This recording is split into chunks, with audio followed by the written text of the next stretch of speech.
My experience in the Army was truly exceptional. I almost made it a career. I was in graduate school at Rutgers University pursuing a doctorate when the 1970 draft occurred. I was the third number drafted. So the next morning, I went down and saw the dean of the College of Agriculture and Environmental Sciences at Rutgers, which was the oldest environmental program in the country. And I said to him, Dean Kaplowski, I've been drafted. He said, yes, I've heard. I said, my family's had a long history of military service going back to the Civil War, where my great-grandfather, Alonzo Lorenzo Mabott, was actually recognized as a hero, having lost his arm in the Battle of Port Hudson down on the Mississippi. And I said to him, I'd like to do something with all of my education that you've given me, and not necessarily simply, go into the infantry. I ended up getting a direct commission from the U.S. Army as a environmental science officer. I then was ordered to active duty in October of 1970, reported to Fort Sam Houston in Texas for officers' basic training, finished the course after 3.5 months, and then was asked by all of the colonels that were the instructors if I was the son of a senator or a congressman, or who did I know?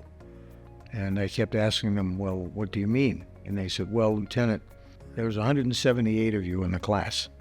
176 of you are going to Vietnam. One is going to Washington because he speaks a half a dozen or a dozen languages. And you're going to the Pacific. In fact, you're going to Hawaii. General Carl Hughes was a 2-star general. He said, we're going to bring back the 25th Infantry Division from Vietnam. It's about 16,000 troops, 50,000 dependents, and 200 aircraft. And we're going to plop them right down in the center of Oahu in Hawaii. And your job's to make sure we have no impact on the Hawaiian environment. And I was appointed as environmental consultant to the commander. From Hawaii, I went to Fort Sam Houston, Texas to complete the Officer's Advanced Course, which I did as an honor graduate. Then was assigned to the U.S. Army Environmental Hygiene Agency, which was their top environmental technical agency. I spent a year there, and that's when my wife and I decided, do we want to stay in the Army for a full career or get out? During the early 70s, the U.S. Environmental Protection Agency was just formed. OSHA was just formed. All of our various acts, Clean Water Act, Clean Air Act, and all of that, RCRA, et cetera, were all coming out. And in my career, there's been 2 or 3, people who've impacted me significantly. One being a professor in my undergraduate alma mater at the University of Massachusetts, Boston, Dr. Herbert Lipke.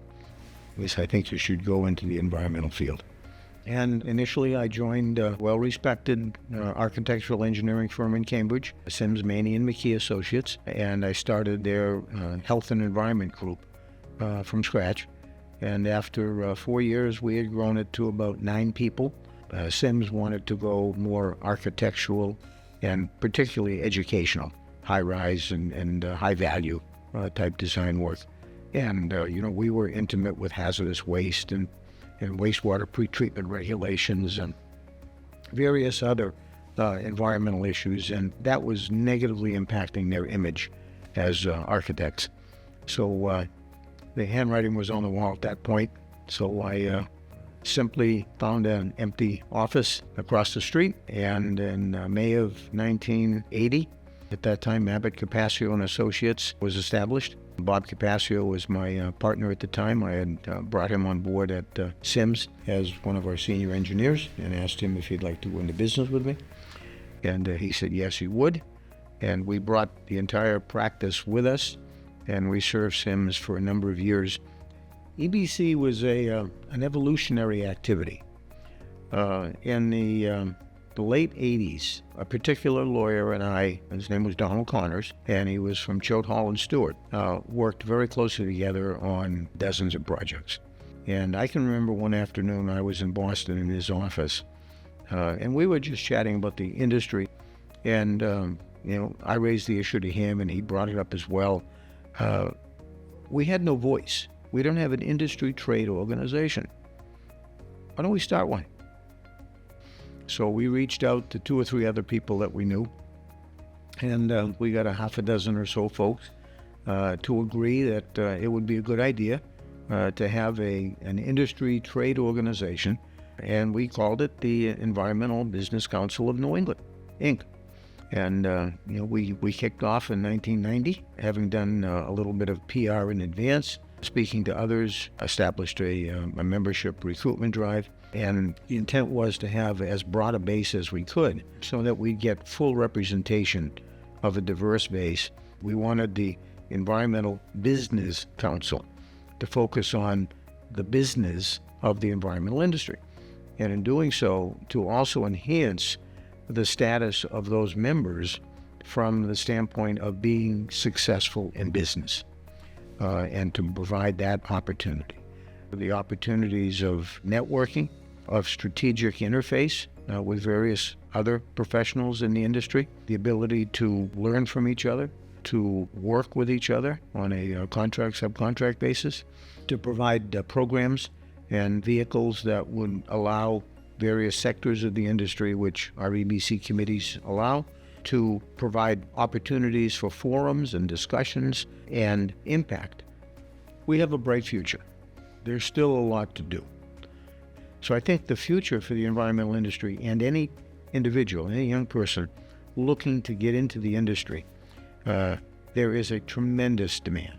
And that demand has yet to be met, and it's going to be a challenge for us to meet it. We have to reach into the junior high school and high school levels, assisting with their STEM programs, their science and engineering fairs, aggressively pursuing internship opportunities within colleges and universities, providing those opportunities to those young folks, guidance and direction and mentoring.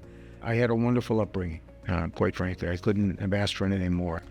But my greatest achievement has been my family, and seeing them become the exceptional individuals that they become, and how proud I am, and my wife are as well, with each of them, and all of the friends that we've made along this path. There are an awful lot of good people in this world.